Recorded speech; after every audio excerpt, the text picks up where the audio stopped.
Hello hi नमस्कार, आप सुन रहे हैं जागरण पॉडकास्ट का खबरनामा। मेरा नाम है शताक्षी सिंह। आज तारीख है 22 फरवरी की और दिन है गुरुवार का। चलिए आपको बताते हैं आज दिन भर की तमाम बड़ी खबरें। बुलेटिन की शुरुआत करेंगे हेडलाइंस के साथ। सभा के बाद आपके साथ कांग्रेस की बनी बात। दिल्ली सहित कई राज्यों को लेकर अंदरूनी फॉर्मूला आया सामने। न कुछ ने प्रेस की स्वतंत्रता, संदेश खाली मामले में गिरफ्तार पत्रकार से बचाव में उतरे अनुराग ठाकुर। संयुक्त किसान मोर्चा कल देश भर में ब्लैक डे मनाएगा। किसान 26 फरवरी को ट्रैक्टर मार्च निकालेंगे। 14 मार्च को रामलीला मैदान में प्रदर्शन। बोलेरो चला रही ड्राइवर को आया हार्ट अटैक। शोभा यात्रा में चलते लोगों को कुचलते हुए निकली एसयूवी। एक की मौत, 4 लोग घायल। अमेरिका में फिर नाइट्रोजन गैस से दी जाएगी सजाए मौत। सुप्रीम कोर्ट तारीख तय करेगा। पिछली बार इस तरह सजा देने पर 22 मिनट तड़पा था शख्स। जापान ने दुनिया का पहला लकड़ी का सैटेलाइट बनाया। इससे स्पेस में कम कचरा होगा। अमेरिकी रॉकेट से जल्द लॉन्चिंग की तैयारी। 2047 में विकसित भारत की रखी जाएगी नींव। अगले 10 सालों में विकास दर 6 से 8% रहने का भरोसा, अश्विनी वैष्णव ने कहा। सिनेमा के शौकीनों के लिए खुशखबरी। शुक्रवार को घटे दामों पर देखें आर्टिकल 370 और क्रैक। आईपीएल 2024 से मोहम्मद शमी हुए बाहर। बताएंगे कि किन वजह से नहीं खेलेंगे टूर्नामेंट। अब खबरें विस्तार से जान लीजिए। आने वाले लोकसभा चुनाव को लेकर विपक्षी पार्टियों के बीच चल रही खींचतान अब खत्म होते हुए दिखाई दे रही है। बीते दिनों कांग्रेस और समाजवादी पार्टी के बीच चल रही रार समाप्त हो गई और सीटों का बंटवारा भी हो गया। और अब आम आदमी पार्टी की तरफ से बड़ी खुशखबरी मिल रही है। कांग्रेस और आम आदमी पार्टी के बीच दिल्ली, गुजरात और हरियाणा में सीटों के बंटवारे पर सहमति बनने की संभावना है और इसको लेकर जल्द ही औपचारिक ऐलान हो सकता है। पीटीआई ने सूत्रों के हवाले से बताया कि लोकसभा चुनाव के लिए दिल्ली और कुछ अन्य राज्यों में सीट शेयरिंग फॉर्मूले पर कांग्रेस और आम आदमी पार्टी के बीच बातचीत अंतिम चरण में है और दोनों पक्ष जल्द ही अपने गठबंधन का ऐलान कर सकते हैं। सूत्रों का ये भी कहना है कि दोनों पक्ष के बीच में लगभग सहमति बन गई है। आम आदमी पार्टी सूत्रों ने कहा है कि दक्षिण दिल्ली, पश्चिम दिल्ली, उत्तर पश्चिम दिल्ली और नई दिल्ली सीटों पर आम आदमी पार्टी अपने उम्मीदवार उतारेगी, जबकि कांग्रेस चांदनी चौक, पूर्वी दिल्ली और उत्तर पूर्वी दिल्ली सीटों से चुनाव लड़ेगी। इसका मतलब साफ है कि 3-4 के फॉर्मूले पर दोनों पक्षों के बीच सहमति बनी है। हालांकि दिल्ली की सभी 7 सीटें वर्तमान में भाजपा के पास ही है। वहीं बंगाल के उत्तर 24 परगना जिले स्थित संदेश खाली मामले में रिपोर्टिंग कर रहे एक पत्रकार की गिरफ्तारी मामले में केंद्रीय मंत्री अनुराग ठाकुर का बयान आया है। केंद्रीय सूचना एवं प्रसारण मंत्री अनुराग ठाकुर ने मुख्यमंत्री ममता बनर्जी से कहा कि प्रेस की स्वतंत्रता को कुचला नहीं जाना चाहिए। बता दें कि हाल ही में संदेश खाली मामले में रिपोर्टिंग करने को लेकर एक टीवी पत्रकार की गिरफ्तारी हो गई थी, जिसके बाद अनुराग ठाकुर ने ये बयान दिया है। वहीं खनौरी बॉर्डर पर बुधवार को एक युवक की मौत के बाद किसानों ने दिल्ली मार्च फिलहाल रोक दिया है। किसान मजदूर मोर्चा कोऑर्डिनेटर सरवण सिंह पंढेर ने कहा कि हम 2 दिन रणनीति बनाएंगे। 23 फरवरी को अगला फैसला लिया जाएगा। आंदोलन के 10वें दिन शंभू और खनौरी बॉर्डर पर हालात सामान्य हैं। खनौरी बॉर्डर पर बुधवार यानी 21 फरवरी को किसानों और पुलिस के बीच टकराव हुआ था। यहाँ युवा किसान शुभकरण सिंह की मौत हो गई थी। आज किसानों ने शुभकरण की फोटो को लेकर नारेबाजी की। सरवण पंढेर ने आज एक तस्वीर जारी की जिसमें पुलिस फायरिंग करती हुई नजर आ रही है। पंढेर ने कहा कि तस्वीर दिखाती है कि सीधी फायरिंग की गई। पंजाब सरकार को हमला करने वालों के खिलाफ हत्या केस दर्ज करना चाहिए। किसान नेता बलदेव सिंह ने कहा कि पुलिस ने हमारे कैंपों और ट्रैक्टरों पर हमला किया। 167 किसान घायल हैं, 6 लापता हैं। संयुक्त किसान मोर्चा की चंडीगढ़ में हुई मीटिंग के बाद ऐलान किया गया कि कल देश भर में ब्लैक डे मनाया जाएगा। 26 फरवरी को ट्रैक्टर मार्च और 14 मार्च को दिल्ली रामलीला मैदान में महापंचायत होगी। वहीं नागौर में गुरुवार को दिल दहला देने वाला हादसा हो गया। डिगाना कस्बे के बाजार से गुजर रही बोलेरो के ड्राइवर को अचानक हार्ट अटैक आ गया और एसयूवी बेकाबू होकर विश्वकर्मा जयंती की शोभा यात्रा में घुस गई। बोलेरो करीब 4 लोगों को कुचलते हुए सड़क किनारे लगे ठेलों से जा टकराई।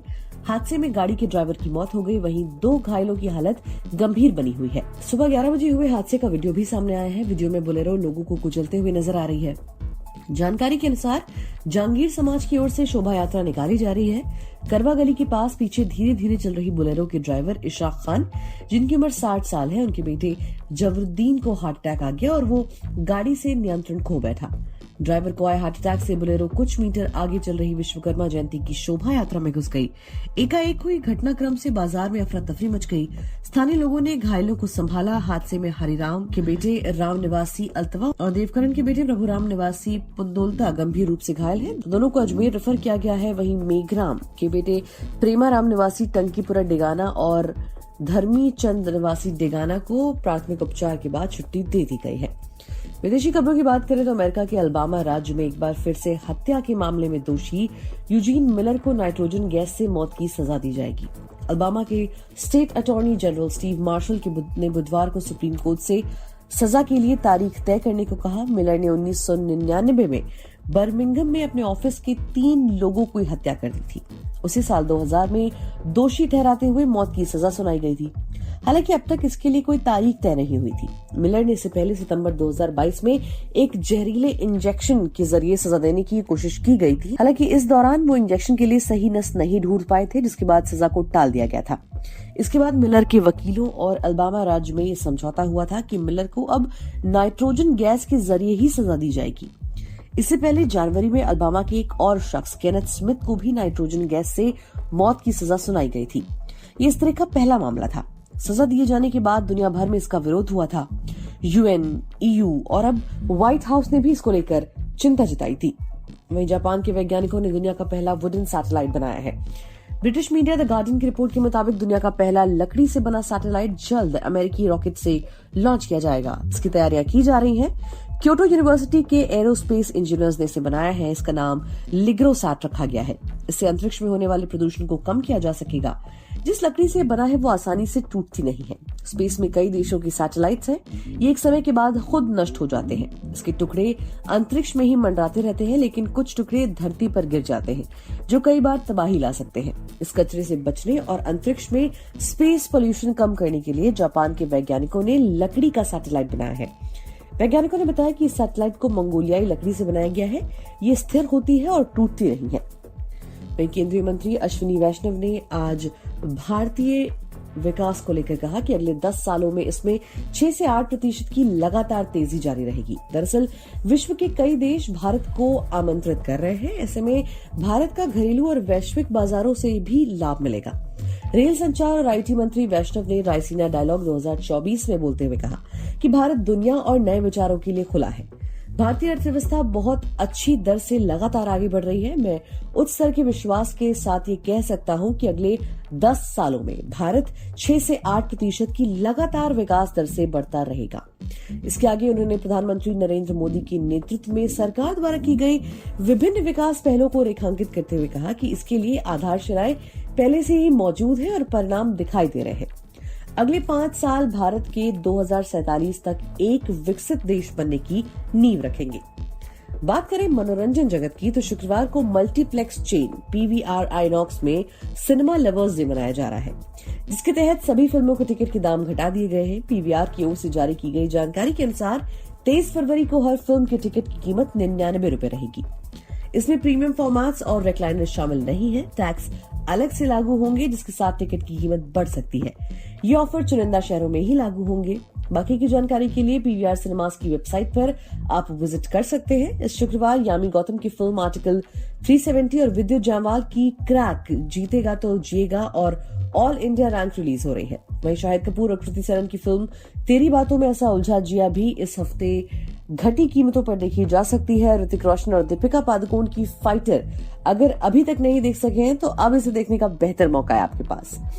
बात करें खेल जगत की तो आईपीएल 2024 का आगाज 22 मार्च से होने जा रहा है। इसके शेड्यूल का ऐलान आज यानी 22 फरवरी को शाम 5 बजे हो गया है। आईपीएल 2024 के शेड्यूल के ऐलान से पहले गुजरात टाइटंस को बड़ा झटका लगा। गुजरात टाइटंस के तेज गेंदबाज मोहम्मद शमी आईपीएल 2024 से बाहर हो गए हैं। बाएं टखने की चोट के चलते मोहम्मद शमी को आईपीएल 2024 से बाहर होना पड़ा। दरअसल गुजरात टाइटंस के तेज गेंदबाज मोहम्मद शमी अगले महीने होने वाले आईपीएल 2024 से बाहर हो गए हैं। न्यूज एजेंसी पीटीआई ने बातचीत करते हुए बीसीसीआई के एक सूत्र ने इसकी जानकारी दी। हालांकि गुजरात टाइटंस ने फिलहाल कोई ऑफिशियल स्टेटमेंट को लेकर नहीं दिया है। तो आज के लिए फिलहाल इतना ही। देश और दुनिया की तमाम खबरों को जानने के लिए जुड़े रहिए हमारे साथ और सुनते रहिए जागरण पॉडकास्ट का खबरनामा।